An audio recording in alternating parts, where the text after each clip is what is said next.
다양한 분야의 명사를 초청해 삶의 지혜를 들어보는 시간 지혜다락방. 안녕하세요. 저는 김희진입니다. 오늘 모신 멘토는요. 한방신경정신과 교수이자 화병 전문가이신데요. 또 한국명상학회에서 한의사 출신으로는 처음으로 회장에 되신 분입니다. 바로 김종우 교수님인데요. 바로 무대 위로 오시도록 하겠습니다. 큰 박수 부탁드립니다. 안녕하세요. 네, 반갑습니다. 먼저 저희 시청자 여러분들께 소개 부탁드리겠습니다. 한의사고요. 네. 또 한방 신경정신과 분야에서 전문의를 하고 있습니다.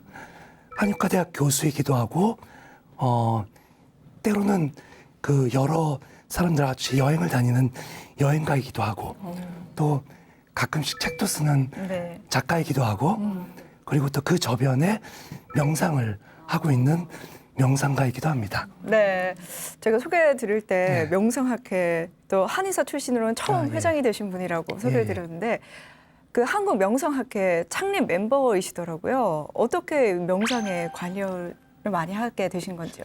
실제로 이제 한의과 대학이나 한의사들은 기술연 같은 것들을 젊었을 때부터 많이 했었는데 그걸 꾸준히 하면서 명상학회와 연을 맺었죠. 그래서 이제 한의학의 기술연과 또 동양의 명상은 굉장히 궁합이 맞는 조합이에요. 근데 그러다 보니까 학회 활동도 열심히 하게 되고 또 학회의 어떤 리더 역할도 담당하게 되었죠. 네. 또 제가 앞서 소개해드릴 때 화병 전문가라고도 소개를 해드렸는데 화병에 관심이 있으신 분들 굉장히 많습니다. 그리고 또 선생님께서 화병에 관련된 환자분들 많이 보셨을 것 같은데 이 화병은 어떻게 접근을 해야 될까요? 이제 화병이라는 게 결국은 억울하고 분해서 가슴에 이렇게 참았다가 폭발하는 병이죠. 뭐 저희 그 클리닉에서 많이 뵙는 분 같아요. 그래서 사실은 한국 사회에서는 굉장히 많은 분야를 차지하고 있고 예전 같으면 뭐 며느리 화병 이렇게 딱 규정이 돼 있다면 요즘은 뭐 직장인, 청소년 또 심지어는 뭐 시어머니 뭐 이런 굉장히 다양한 분야의 화병들이 만들어지고 있죠. 네. 그럼 화병이라는 게 어떤 분야에 국한된 게 아니라 거의 모든 사람들이 걸릴 수 있는 그런 그렇게 점점 더 사실은 화병이 줄어들 거라고 생각했는데 점점점 많아지는 추세죠. 그러면 실제로 많은 환자분들을 접하실 텐데 어떻게 또 치료하시고 또 기억에 남는 사례가 있으시다면 또 소개를 부탁드리겠습니다. 이제 화병이라는 게 결국은 답답하고 열이 치받고 그 증상이 뚜렷하기 때문에 한의학에서는 한약이나 침갖고 치료를 많이 하죠. 근데 이제 실제로 억울함과 분함은 침하고 한약도 있지만 사실은 상담으로 많이 풀어야 됩니다. 뭐 가장 전형적인 사례는 며느리 화병 그리고 주로 이제 남편의 뭐 술 중독이나 외도나 또 아니면 자식 걱정이나 이런 것 때문에 이제 주부 화병이 많기 때문에 사실은 그런 경우가 제일 많죠. 좀 뭔가 듣다 보니까 많은 분들께서 또 경험도 하셨을 거고 주변에서 많이 들어보셨을 것 같아요. 그래서 또 오늘 강연이 좀 더 많이 기대가 되는데 오늘은 어떤 이야기를 해주실 거고 또 4회에 걸쳐서 어떤 이야기를 쭉 해주실 건지 간략하게 설명 좀 부탁드리겠습니다. 일단은 이제 한의사인데 한의사가 정신과 한다는 건 아마 잘 못 들어보셨을 거예요. 그래서 이제 한의학에서 정신을 다루는 여러 얘기들을 쭉 하는데 그 가운데서 이제 화병을 조금 더 강조해서 말씀을 드릴 거고요. 또 제가 이제 여행도 하고 또 상담가이기도 하고 그러기 때문에 그 가슴 속에 그 쌓여 있는 화를 어떻게 풀 거냐에 대한 상담 뭐 이런 것들을 갖고 쭉 이끌어가도록 할 겁니다. 네. 오늘 아까 이야기를 들어보니까 많은 분들이 화병 하니까 굉장히 관심을 많이 가지시던데 오늘 강연 굉장히 집중해서 들으시지 않을까 이런 생각 듭니다. 그러면 오늘 강연 박수로 청해 듣도록 하겠습니다. 여러분 큰 박수 부탁드립니다.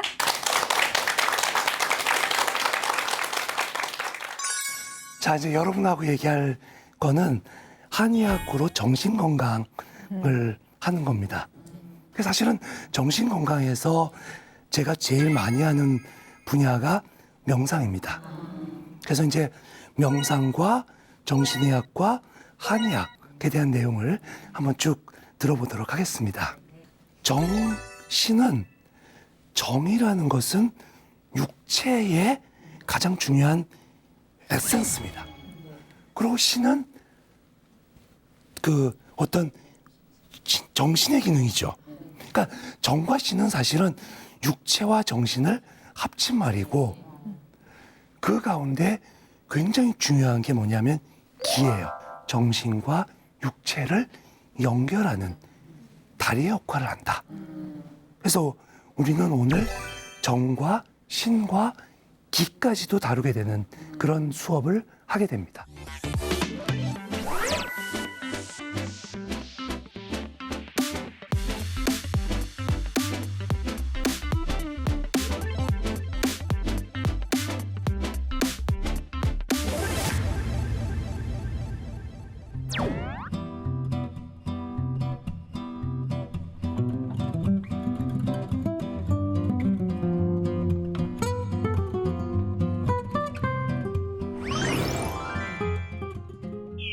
자, 이제 여러분하고 얘기할 거는 한의학으로 정신건강을 하는 겁니다. 그래서 제가 이제 정신과 의사 같나요?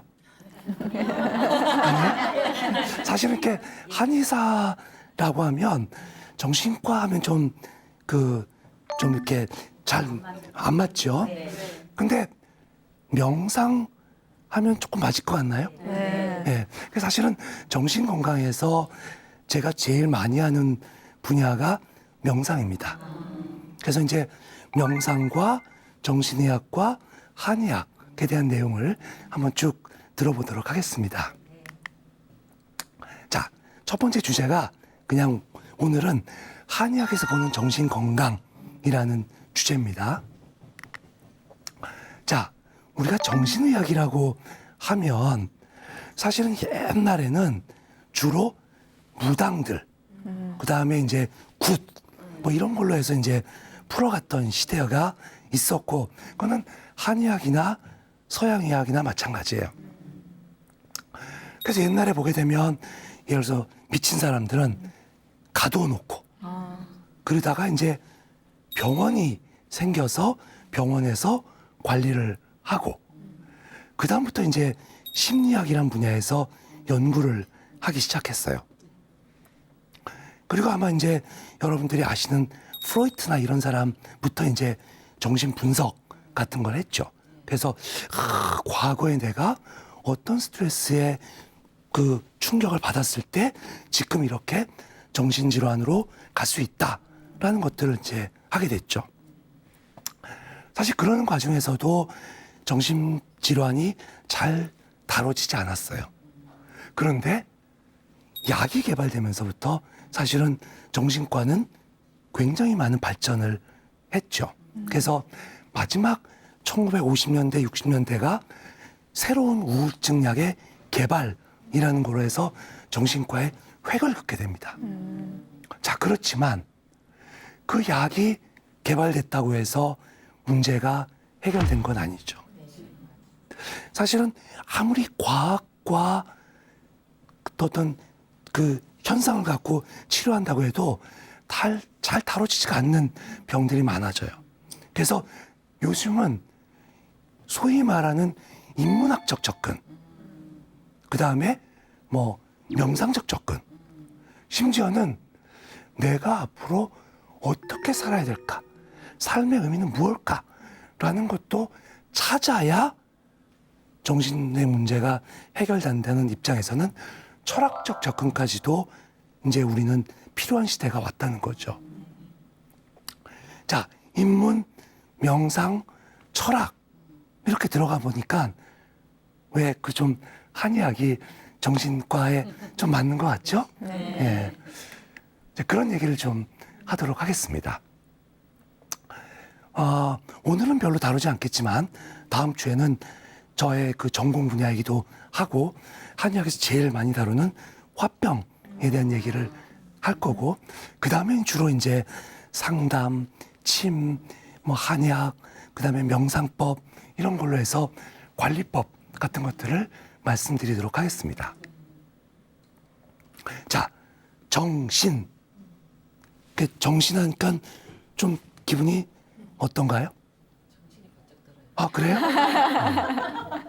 사실은 정신은, 정이라는 것은 육체의 가장 중요한 에센스입니다. 그리고 신은 그 어떤 정신의 기능이죠. 그러니까 정과 신은 사실은 육체와 정신을 합친 말이고, 그 가운데 굉장히 중요한 게 뭐냐면 기예요. 그러니까 우리가 몸뚱아리가 있고 정신이 있지만 이 두 가지가 각각이 아니고 두 가지는 그러니까 기라는 거를 통해서 서로 연락을 하게 됩니다. 자, 우리가 뭐 지금은 좀 생소한 단어일 수도 있겠지만 양자의학에서 기를 뭐라고 설명하냐면, 기라는 것은 파동과 입자를 갖추면서도 정보를 담고 있는 에너지. 굉장히 어렵죠? 근데 어렵지만 거기에 중요한 건 뭐냐면 정신과 육체를 연결하는 다리의 역할을 한다. 그래서 우리는 오늘 정과 신과 기까지도 다루게 되는 그런 수업을 하게 됩니다.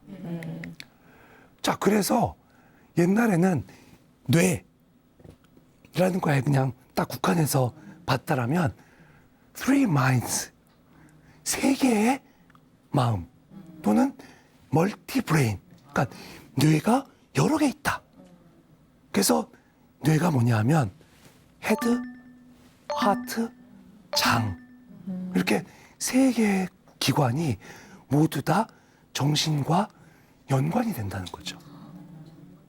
그래서 우리는 뇌만 생각하지만 그 뇌를 뒷받침해주는 감정에 대해서는 이 심장이, 그 다음에 그 사람의 마음의 어떤 그 아주 미묘한 변화는 장에서 또 알 수가 있다는 겁니다. 그래서 이 정신과 정신에 대해서는 굉장히 통합적인 이해가 필요해요. 자, 혹시 여러분들 결혼하셨을 때 남편을 골랐을 때 어떤 기준으로 고르셨어요? 다 고른 기준이 있었겠죠? 아마 그때 뇌가 굉장히 많이 작동했을 거예요. 뇌가 그때 뇌에서는 돈이 많나? 뭐 직업이 괜찮나? 그 다음에 뭐 첫째인가? 뭐 이런 것들 뇌로 막 걱정했죠. 사실은 근데 그게 살아보니까 정답이 아니었어요. 혹시 다시 결혼할 기회가 생기면 그때 뭐한테 물어봐야 되냐? 심장한테 물어봐야 돼. 그대 심장이 뛰는가? 그러니까 사실은 심장이 더 자기한테 맞는 사람을 골라준다는 거죠. 그러니까 뭐 머리 아무리 막 써봤자 실제로 내 심장이 안 뛰면 그 결혼은 멋있고 알차고 보람되게 정말 평생을 같이 살기가 쉽지 않겠죠. 그래서 심장입니다. 장도 마찬가지예요. 장은 정말 다양한 증상들이 다 생깁니다. 주로 이제 한의학에서 보면 담이라든가 뭐 적이라든가 이런 게 생기는 게 다 장에 대한 문제죠. 그러니까 이런 것들이 잘 됐을 때 정신이 건강해지는 겁니다.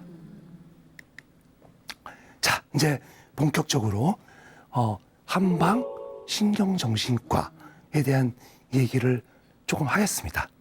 왜냐하면 제가 정신과 한다 그러면 정신과부터 물어봐요. 한의사가 왜? 라고 하는데 분명히 아셔두셔야 할 것은 한방 신경외과가 있고 저는 신경외과 전문의입니다. 자, 한번 저희과에 오는 환자를 보도록 할게요.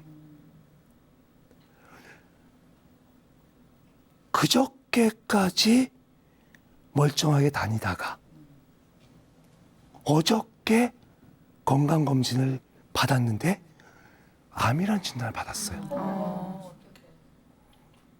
그 다음날 저희과에 오는 환자다. 그 사람은 암이라는 진단을 받고 불과 이틀 사이에 불안에 휩싸여 있습니다. 그러면 이 환자가 몸의 병일까요? 마음의 병일까요? 그렇죠. 이제 그런 분이 저한테 오게 됩니다. 또 외도의 충격을 딱 받은 분이 가슴이 두근두근거리고 열이 확 치받아서 옵니다. 그 사람은 충격의 문제일까요? 신체적인 증상의 문제일까요? 충격의 문제. 그렇지만 그 사람은 두근거리고 열이 올라가죠. 그러니까 굉장히 여러 가지 것들이 막 섞여 있습니다.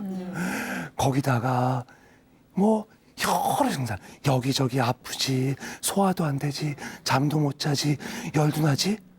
병원에 갔는데 아무런 이상이 없어. 그럼 도대체 어떤 병일까요? 그런 분들이 저한테 옵니다. 그러니까 그런 병을 보는 과가 정신과죠. 그 저기 있는 책 네 권이 보이죠? 네. 저 제일 거는 하나는 이제 그냥 우리 교수들이 다 같이 쓴 거고 나머지는 다 제가 쓴 책입니다. 그러니까 정신과가 있다는 거죠.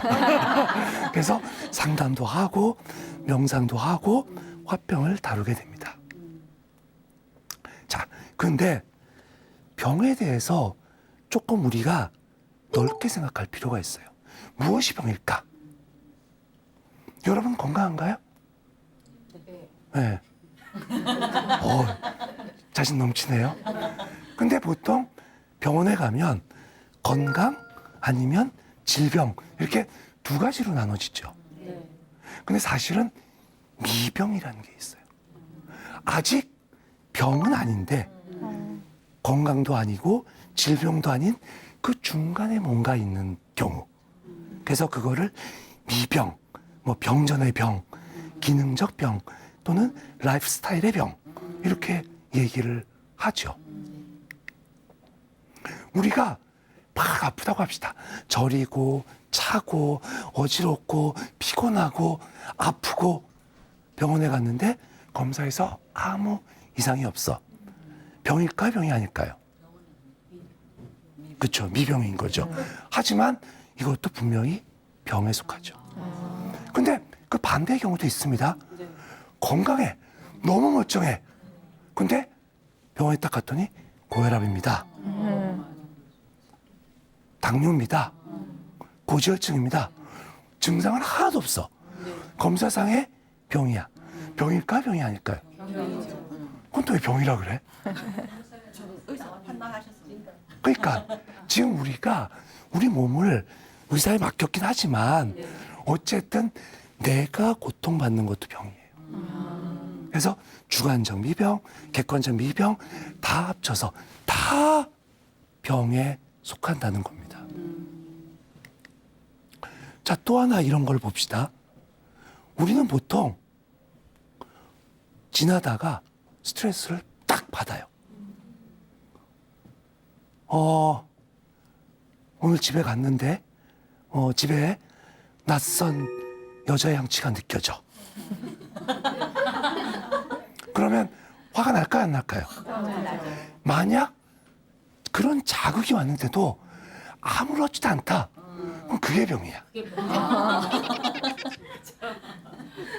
그렇죠? 근데 그런 반응이 나타나는 거 그것은 건강한 겁니다. 자, 그런데 이거 장모님이 왔다 갔어. 향이 달라요? 그 장모님이 딸한테 주려고 향수를 사온 거야. 자, 그런데 그러면 어때요? 싹 편해져야 될 거 아니에요. 근데 그럼에도 불구하고 증상이 나타날 수도 있어요. 의심이 생기거나 아니면 뭐 냄새가 좀 이상해? 자꾸 뭐 이러면 그러면 그때부터는 증상이야. 그러면 이해와 설득을 통해서 해결되면 끝. 근데 계속되면 문제죠. 그래서 자극에 대해서 반응, 증상, 질병으로까지 연결이 됩니다. 그래서 우리 몸에 대해서는 좀 더 폭넓게 이해해야 돼요. 그래서 자극에 대한 반응 자연스러운 겁니다. 예. 또 다른 각도에서 보면 아직 질병이 아닌 미병부터 급성 질병. 이거는 뭐가 병인지 뻔히 아는 거죠. 원인이 있는 거죠. 근데 그렇게 이제 급성 질병인 경우가 있고, 그 다음에 이제 만성 질병. 그럼 이제 몸이 거기에 병이 돼버린 거야. 그 다음에 중병. 그 다음에 호스피스. 굉장히 다양한 스펙트럼의 병들이 있다는 겁니다. 근데 사실은 이 병 하나하나에 다 마음, 정신이 다 개입이 됩니다. 자, 그런데 한의학에서는 그러면 어떻게 볼까? 물론 저런 병을 다 봅니다.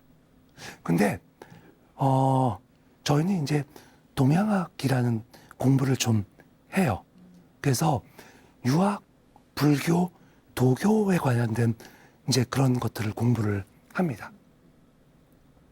한편으로 보면 인간이 당연히 지켜야 될 본성인 인의의지가 빗나간 사람. 마음을 비우면 편해야 되는데 마음을 비우지 못하는 경우. 그 다음에 자연과 더불어 살아야 되는데 자연과 더불어 살지 못하는 경우. 그 다음에 한의학에서 본다면 만약 내가 스트레스가 있어서 또는 자기가 원하던 상태가 아니다 보다 보면 체질이 바뀌어 보여요. 그러니까 예를 들어서 저같이 소양인이라는 사람이 충격을 받으면 태어민처럼 굴기도 하고 소음인처럼 굴기도 해. 그래서 체질이 헷갈리는 거죠. 그럴 때는 꾸준히 부지런히 어떤 행동을 하거나 아니면 조금 더 넓게 세상을 이해하는 독행이나 박통을 해야 병으로부터 벗어날 수 있는 거예요. 자, 앞서 제가 말씀드린 것처럼 우리가 침이나 한약 또는 서양의학적인 수술이나 뭐 약물치료나 그런 거 말고 굉장히 중요한 건강과 행복을 위해서 우리가 말하는 인문학적, 철학적, 그 다음에 명상적 접근이 필요한 시대가 왔다는 거죠. 그래서 바로 그런 것들을 같이 공유하는 게 한의학에서 원하는 정신 건강입니다.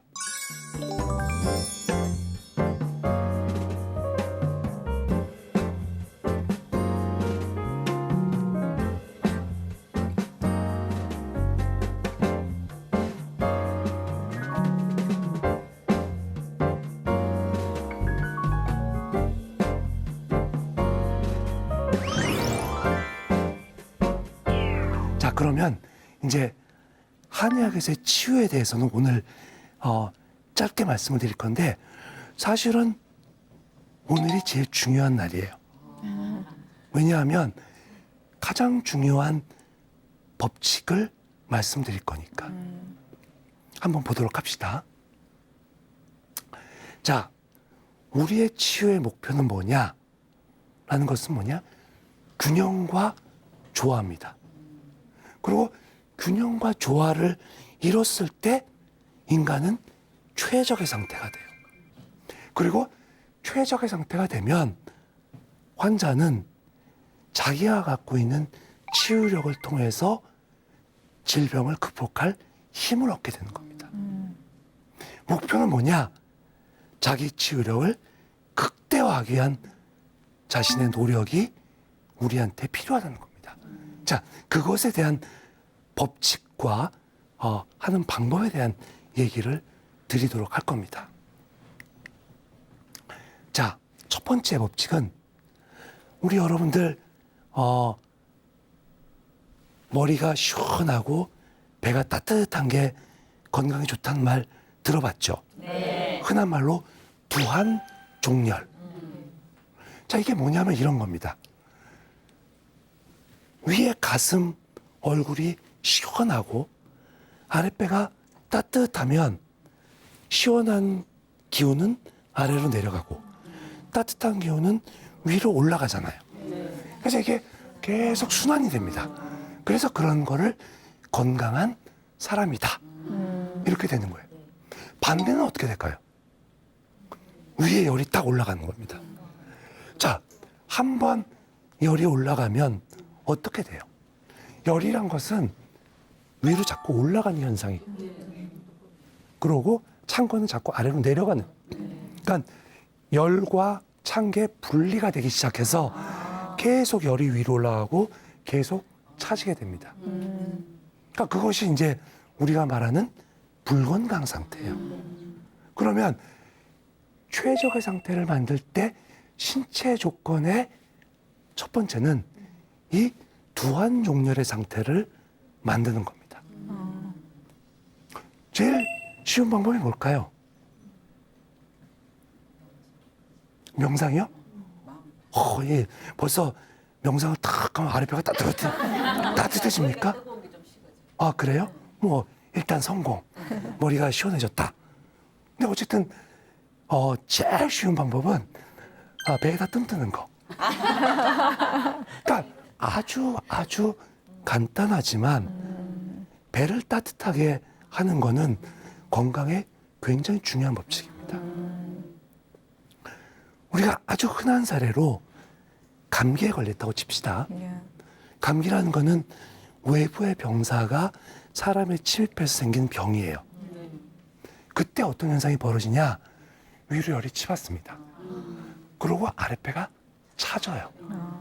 그래서 애들 그 아랫배 만지면 배가 차요. 위로는 막 열나고. 그럴 때 어떻게 할까요? 일단 찬 수건으로 머리를 식혀야겠죠. 근데 배는 따뜻하게 해줘요. 그래서 이것이 돌고 나면 그 징표로 뭐가 나오냐? 땀이 쫙 나와요. 그래서 식은땀이 쫙 나면 이제 병이 회복이 되는 거죠. 자, 첫 번째 법칙은 두한종렬이다. 아시겠죠? 자, 그러면 마음은 어떻게 하느냐? 한의학에서는 두 가지를 써놨어요. 염담, 허무, 허심, 합도. 자, 이게 뭐냐면 마음을 담담하게 가져서 마음을 이렇게 편하게 가지면 순환이 어떻게 될까요? 잘 되겠죠. 이게 사실은 응어리가 생기면 다 병이 됩니다. 우리가 어떤 생각이 머리에 탁 꽂혀가지고 그게 가슴에 딱 쌓이자? 그럼 그게 병이 되는 거죠. 근데 편하게 그걸 풀어낼 수 있으면, 즉 담담하고 그러니까 마치 빈 공간처럼 자기를 두면 순환이 잘 돼서 해결이 되는 거죠. 또 하나는 불교에서도 많이 얘기를 하지만 마음을 비우는 겁니다. 그러니까 마음을 비우면 도하고 만난다. 그러니까 거의 깨달음의 경지에 이른다는 겁니다. 그래서 우리가 정말 아까 명상 딱 해서 마음을 비울 수 있다면 뭐 거의 득도의 경지에 이르겠죠. 우리가 네 번째 시간에 가르쳐 드릴게요. 이 득도의 방법을. 근데 어쨌든 마음을 비운다. 여러분들 사실은 뭐 BTN 독자들은 매일 하죠? 자꾸 들어와서 문제지? 자, 그래서 그 상태를 만들 수 있는 게 정신에 있어서는 최적의 방법이다. 라는 겁니다. 자, 그러면 최적의 상태 세 번째는 뭐냐? 그것이 바로 뭐냐? 정신과 육체가 조화를 이룬다. 아까 정신과 육체의 조화를 일으키는 방법이 뭐라 그랬죠? 거기에 중요한 단어가 기죠. 바로 기를 활용할 수 있으면 정신과 육체를 조화롭게 할 수 있다는 겁니다. 자, 그런데 기가 있어요, 없어요? 있어요. 있어요? 어디 있어요? 마음에? 어디 있나요? 어떻게 느껴지죠? 기센 사람. 아, 그래요? 저 세 보이나요? 아니에요? 약해 보여요? 부드러워 보여. 아, 부드러워요? 느끼시네. 기를 사실은 생각보다 쉽지 않습니다. 기를 느낀다는 거는 인간에 있어서 굉장히 원시적인 사람이 아니면, 순수하지 않으면 느끼기가 쉽지 않아요. 자, 인간의 기를 느낄 때 가장 쉽게 느끼는 방법은 뭐냐면 사실은 손바닥이에요. 이게 뭐냐면 우리가 이제 악수할 때 느끼는 감정, 뇌를 이렇게 해부를 해보면 감각기관을 쭉 타봐요. 감각기관이 어디 있냐라고 보면 손바닥이 전체 내 감각의 한 3분의 1을 담당을 합니다. 그래서 손바닥이 굉장히 예민해요. 그래서 아마 여러분들 아시다시피 기 수련하는 사람들이 쭉 이렇게 하잖아요. 이게 기를 처음에 느끼는 겁니다. 예, 느끼는 것부터 시작입니다. 왜냐하면 내가 기를 느끼지 못하면 그 기를 내가 쌓을 수도 없죠. 자, 그 다음에 느낀 기를 어떻게 할까요? 모아야죠. 우리가 제일 대표적으로 모으는 데를 할 때 기수련하는 사람들이 제일 많이 하는 방법이 뭐냐? 라고 하면 그게 단전호흡이에요. 그게 단에다가 기를 모으는 겁니다. 자, 아까 우리가 육체가 최적의 상태일 때를 뭐라 그랬죠? 육체가 최적의 상태. 두한, 종렬. 아랫배가 따뜻해야죠. 단전호흡의 결과는 뭐예요? 그렇죠. 그러니까 그거를 기를 축기, 모은다. 기를 모은다라는 의미에서 축기라고 해요. 그래서 축기가 뭐냐? 단전에다가 기를 모으는 겁니다. 그러면 그 다음에 어떻게 할까요? 모은 기를 써먹어야죠. 그래서 장풍을 날리거나 아니면 우리 이제 한의사 같은 경우는 침을 놓을 때 조금 더 부지런히 성심을 다해서 침을 놓거나 또 여러분들이 자녀가 아플 때 배에다가 엄마 손 약손이라고 하면서 사실은 내 마음이 거기에 다 들어가는 거죠. 그게 뭐냐 하면 행기입니다. 그래서 그 기를 내가 쥐락펴락 할 수 있게 되면 그게 정신과 육체를 조화롭게 하는 겁니다. 그러면 아까 이제 명상 하신다 그랬죠? 그 명상 같은 것도 마음을 편하게 해서 육체적으로는 단전에 기가 모이고 마음에서는 마음을 비우고 그 다음에 거기에 모인 축기된 걸 갖고 내가 활용하게 되면 우리는 정신과 육체를 조화까지도 다 만들게 되는 거죠. 그래서 최적의 상태가 되는 겁니다.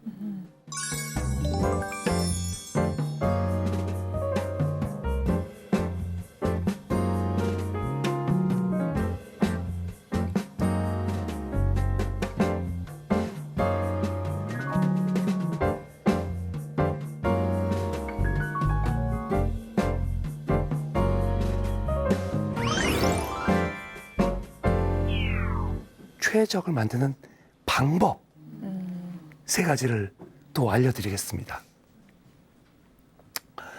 자, 첫 번째는 뭐냐? 최적이 되려면 자신이 갖고 있는 고유 리듬을 찾아가야 돼요.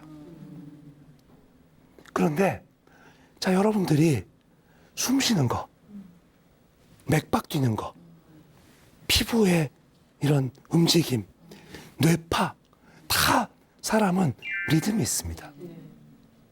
근데 뇌파, 근육, 심장, 호흡 중에서 자기가 마음대로 조절할 수 있는 게 뭐냐? 호흡이에요. 호흡은 조금 빨리, 조금 늦게, 조금 깊게, 좀 낮게 마음대로 조절할 수 있죠. 그 가운데서 여러분의 리듬을 찾아야 됩니다. 그래서 그 리듬을 잘 찾아가게 되면 우리는 건강을 만들어지는 최적의 상태가 되는 겁니다. 자, 자동차가 연비를 제일 좋게 하려면 뭐 하냐? 크루즈 컨트롤을 딱 걸어서 속도를 쭉 똑같이 하면 연비가 제일 좋죠. 그런 것처럼 자신의 리듬에 호흡을 잘 맞춰서 자신의 몸에 딱 맞는 그 리듬을 찾는 게 첫 번째 방법입니다. 자, 그런데 여기서 또 굉장히 중요한 법칙이 있습니다. 우리가 숨을 들여 마실 때는 사람을 긴장을 시켜요. 내쉴 때는 사람을 편하게 합니다. 그러면 만약 아침에 일어나서 잠이 들겠다. 그때는 어떻게 할까요? 그때는 숨을 들여 마시고 해서 자기 몸을 조금 긴장시켜야 됩니다. 반대로 내가 쉬겠다라고 마음먹을 때는 어떻게 해야 되나요? 그렇죠. 그 내쉬는 걸 잘하면 우리의 몸은 충분한 휴식 상태가 됩니다. 그래서 두 번째가 뭐냐면 힘을 빼는 겁니다. 이 힘을 뺀다는 게 굉장히 중요한 방법이에요. 자, 그래서 숨을 들여 마셨다가 이렇게 길게 숨을 내쉬면 우리 몸에 긴장된 신경을 조금 긴 호흡을 길게 하면 이완된 신경을 많이 그러면 어떻게 돼요? 편안해지는 거죠. 자, 그래서 이런 호흡을 몇 번 하게 되면 긴장도가 떨어집니다. 그럼 언제 할 수 있어요? 잘 때, 쉴 때, 그 다음에 너무 화가 났을 때 할 수가 있겠죠. 그래서 사실은 건강의 비법 중에 어떤 방법이 있냐면 낮잠이 있어요, 낮잠. 그래서 딱 하는 순간 딱 쉴 수 있으면 에너지가 쫙 회복이 돼요.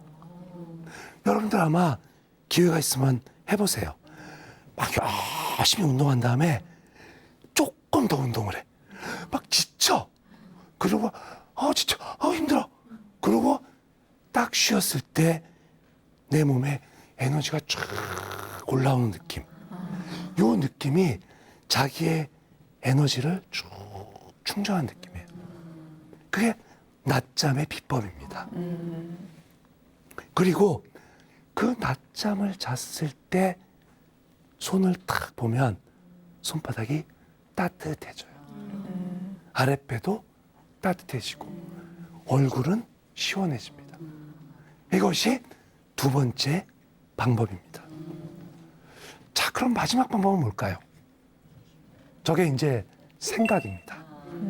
사실 우리는 뇌라는 거를 아까 얘기했지만 뇌는 현실과 상상을 구별하지 못해요. 오늘 저녁 때 뭐 해 드실 거예요? 김치찌개. 김치찌개? 어떻게 하실 거예요? 돼지고기에다가 네. 김치 쫑쫑 썰어가지고. 그래요. 자, 이렇게 김치찌개라는 걸 딱 떠올리면 침이 고이죠. 우리가 먹지 않았어요. 이미 뇌는 먹었다고 생각하는 겁니다. 아, 바로 그런 것 때문에 생각이 그런 거를 관장하죠. 자, 우리 수험생들이 밤늦도록 공부를 해요. 걔네들이 막 4시간 자고 5시간 자고 막 공부를 합니다. 지금 할 수 있겠어요? 다시 고3으로 가고 싶으세요?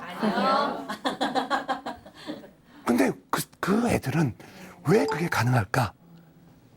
사실은 내가 내년이면 이렇게 안 살 거다 라는 미래의 에너지를 지금 빌려온 거야. 그래서 그런 에너지를 갖고 오는 것이 또 과거의 기억을 떠올리는 것이 오늘 저녁에 만들 음식을 떠올리는 것이 그때 에너지를 내가 고스란히 갖고 오는 거라는 거예요. 자, 이렇게 만들면 여러분들은 최적의 상태가 되는 겁니다. 최적의 상태가 되면 균형과 조화를 몸에서 이루고 질병을 극복할 수 있는 몸이 만들어지는 거죠. 자, 오늘 우리는 한의학에서 정신 건강을 위해서 최적의 몸과 마음 그리고 최적의 상태를 만드는 것을 공부했습니다. 오늘 강의는 일단 여기까지 하고요. 다음번에는 이제 그런 병이 걸렸을 때 어떻게 극복할 것이냐에 대한 얘기를 중심으로 말씀드리도록 하겠습니다. 감사합니다.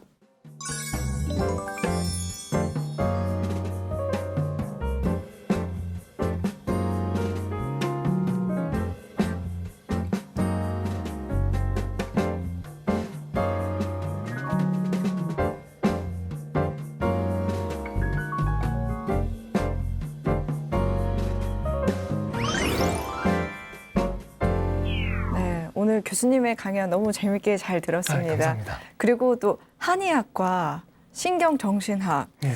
이게 관련이 없을 것 같았는데 오늘 강연을 듣다 보니까 생각보다 굉장히 밀접하게 관련이 돼 있고 많은 분들이 또 찾을 수 있을 것 같다 예. 이런 생각이 드는데요. 혹시 예. 정신과 도움을 좀 받고 싶은데 어느 정도의 증상이 나타났을 때 찾아가면 제일 좋을지 그 정도에 대해서도 좀 궁금합니다. 사실 병원하고는 조금 친해지십시오. 네. 왜냐하면 아까 말씀드린 것처럼 자극에 의한 반응 정도까지면 올 필요 없죠. 네. 근데 사소한 자극에도 내가 반응한다. 심지어 자극이 없는데도 증상이 나타난다. 그때는 병원을 반드시 찾아오는 게 좋습니다. 네. 왜냐하면 그게 자꾸 놔둘수록 습관이 되고 고착화가 돼요. 그리고 완전히 굳어져 버리면 네. 그때는 치료가 조금 더 어려워지겠죠. 좀 몸의 건강을 위해서, 그렇죠. 또 항상성을 위해서 예. 좀 병원을 자주 찾아보는 것도 좋을 것 같다. 예. 이런 조언까지 함께 들어봤습니다. 오늘 강연을 통해서 참 많은 걸 배울 수 있었는데요. 다음 주에도 또 알찬 강연으로 함께 해주신다고 하니까 다음 주에도 많이 기대해 보도록 하겠습니다. 오늘 지혜 다락방은 여기서 마무리하도록 하겠습니다. 다음 주 이 시간에 다시 찾아뵙겠습니다. 함께 해주신 여러분 고맙습니다.